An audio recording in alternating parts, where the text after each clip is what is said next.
oh oh. Bonjour à tous, alors on se retrouve pour un nouveau tuto. Alors pour vous c'est après, longtemps après, et pour moi c'est tout de suite.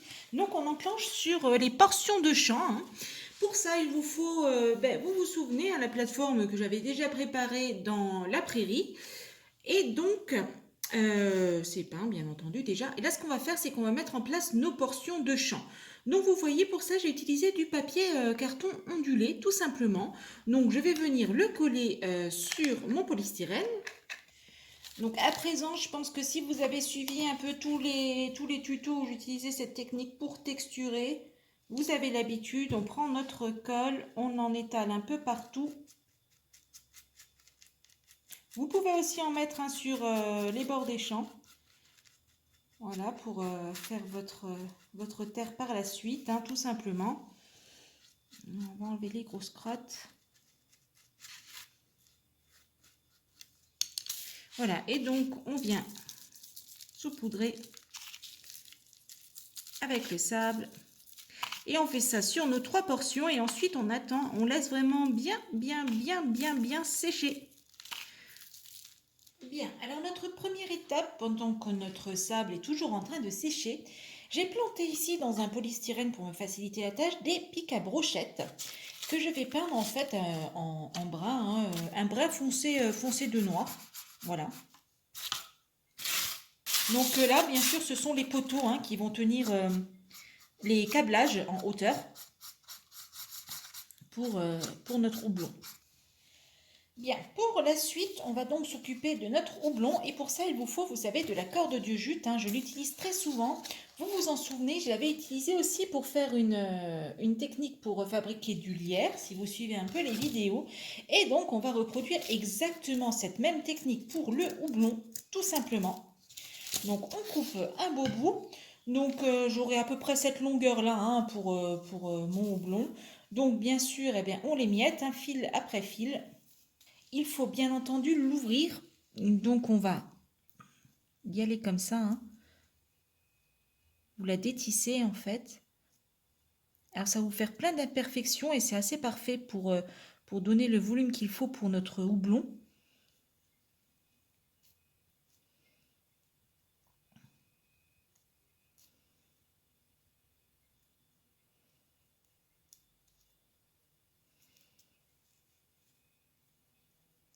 Donc moi je m'étais prévu, hein, comme je vous avais dit, un petit peu de rallonge, hein, en bas et en haut de la corde, voilà, pour pouvoir travailler un peu mieux. Donc là maintenant qu'on l'a bien, donc n'hésitez pas, hein, à vraiment bien travailler, à bien l'écarter, à la tirer, à la faire un peu, voilà, hein. Alors le houblon, normalement, c'est quand même, enfin quand on le voit de loin, en tout cas, j'en ai jamais vu de près, mais ça semble quand même assez régulier. Donc bon, je m'équipe de ma colle en spray parce que du coup, eh bien, le faire avec de la colle vinylique, ça va pas le faire. Si, on va écraser tout ce qu'on vient de faire, notre travail là. Et puis ben, ensuite, on n'a pas peur, hein, on parsème tout ça de flocage. Voilà.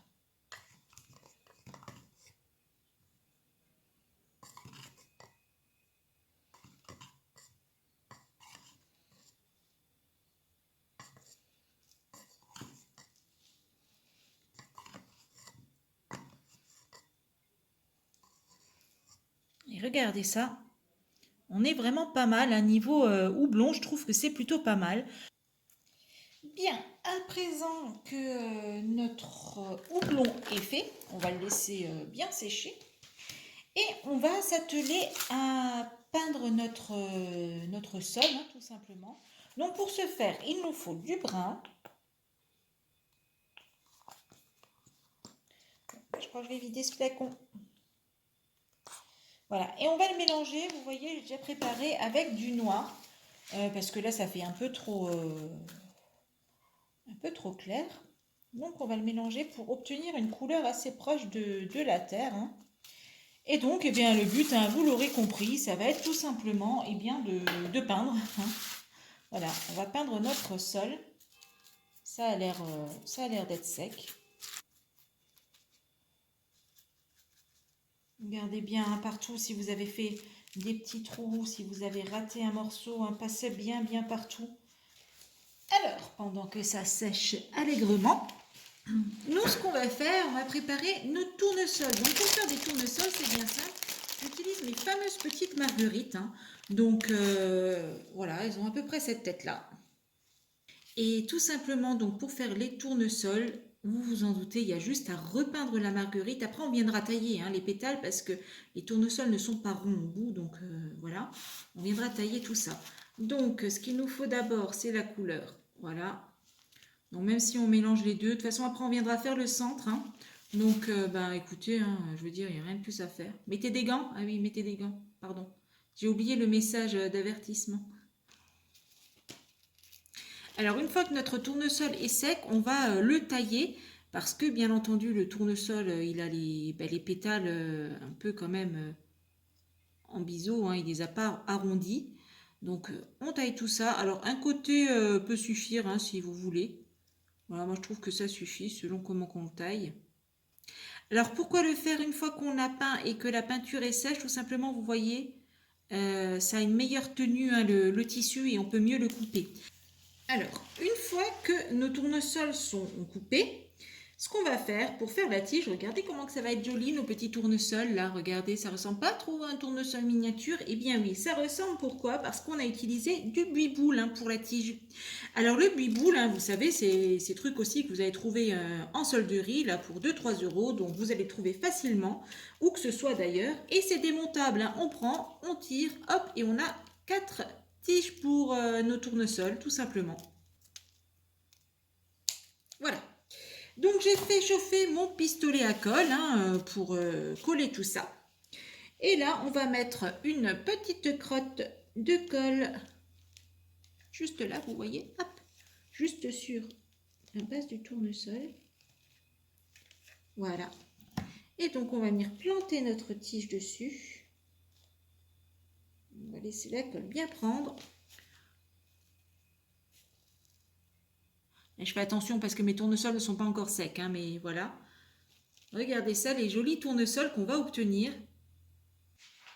Alors, pour ma partie champ, j'ai encore des restes hein, de quand j'avais acheté des choses comme ça sur des sites de maquettisme, modélisme. Bien sûr, chez vous, vous n'allez peut-être pas avoir ces choses-là, vous n'allez peut-être pas les commander. Et si vous avez des plantes artificielles, différents types de plantes, vous voyez, vous allez pouvoir récupérer ce genre de petites feuilles. Alors bien sûr, on va les faire à l'unité après. Hein. Et bien entendu, on va leur donner un petit coup de peinture. Je vais mettre en place le champ de houblon. Donc le champ de houblon qui va se trouver à peu près ici. Alors je vais planter mes piquets. Donc pour les champs de houblon. Alors j'aimerais quand même qu'on voit un peu mieux ça à la caméra. Là voilà. Donc il va vous falloir du fil de fer souple. Donc de préférence le gris. Et on va donc, pour coller au plus près de la réalité, on va dire, tendre ce fil de fer donc à partir d'un clou qu'on va situer plus loin. Voilà. Donc, dans la réalité, vous avez vraiment des poteaux comme ça au sol, hein, où vous avez votre fil qui part pour le maintien du poteau. Donc, vous l'enroulez bien. Et ensuite, eh bien, c'est tout simple. Hein. Vous aurez bien compris le système. On va faire passer notre fil, donc on le tend le plus possible. On l'enroule par ici. Voilà, on le tend entre les deux poteaux. On l'enroule. Et donc ensuite, bien entendu, on va venir clouer de l'autre côté. Donc finalement, j'avais fait 6 tortillons là pour le houblon, hein, pas plus.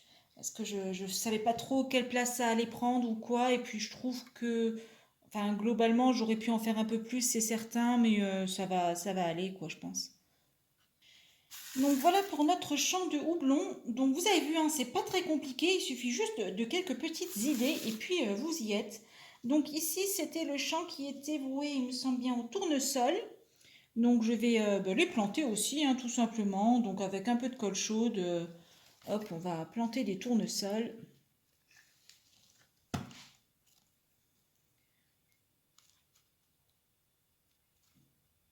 Donc, pour ça, je pense que vous voyez un peu ce qu'on va faire. Il n'y a pas besoin de grand chose. Voilà.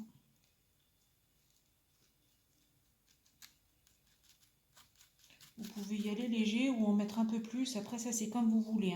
Vous voyez, j'ai collé déjà mon petit jardinet. Il n'y avait rien de spécial. Donc, bon, je ne vais pas m'y attarder non plus des siècles.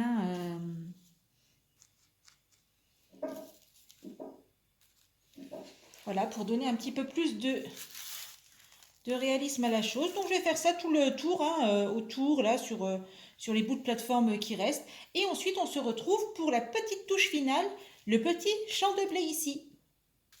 Eh bien, c'est pour le champ de blé, tout simplement. Qu'est-ce que j'ai fait? J'ai coupé un bout de tapis coco. Vous savez, les paillasson coco, pareil, que vous trouvez aussi pas cher en solderie. Alors, j'ai coupé ma petite portion, tout simplement. Je vais la coller et puis ça sera fait.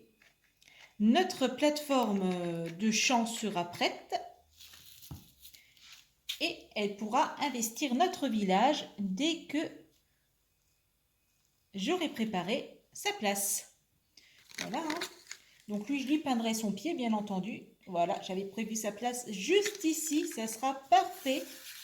Voilà, notre petit champ cultivé, notre blé, notre houblon, nos tournesols. Et puis un champ actuellement à peine retourné, fraîchement retourné. Et puis on ne sait pas encore ce qu'on va y planter. Mais bon, ça va certainement bien pousser vu les autres parcelles. Eh bien, je suis très très contente de vous avoir partagé cette petite astuce. J'espère sincèrement que ça vous aura donné des idées parce qu'en fait, votre seule limite est votre imagination pour ça et vos matériaux que vous utiliserez. Donc, je vous souhaite à tous de très très beaux champs pour vos villages et je vous retrouve très très bientôt pour une prochaine vidéo. Si cette vidéo vous a plu, abonnez-vous. C'est juste là en dessous, un petit clic, on active la petite cloche et on reçoit toutes les notifications sur son mail pour qu'on se retrouve très très vite sur une prochaine vidéo.